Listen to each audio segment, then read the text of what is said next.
ಇದೆ ಕಳೆ ತೆಗೆಯೋದು. ಇವತ್ತೊಂದು 14 ಜನ ಕೂಲಿ ಆಳುಗಳು ಬಂದಿದ್ರು. ಅದು 2 ಗಂಟೆ ಕೆಲಸ ಮುಗೀತು, ಹೋದ್ರು.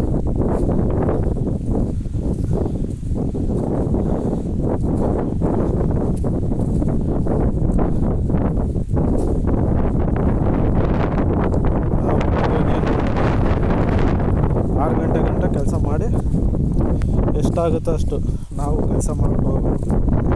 ನೋಡಿ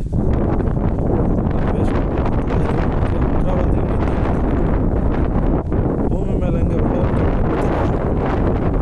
ಕೆಟ್ಟವ್ರ ಜೊತೆ ಹೆಂಗಾರು ಇದ್ದು ಬಿಡೋದು. ಈ ಉಗ್ರವಾದಿಗಳ ಜೊತೆ ಇರಬಾರ್ದಲ್ಲ. ಫಸ್ಟ್ ಇದನ್ನು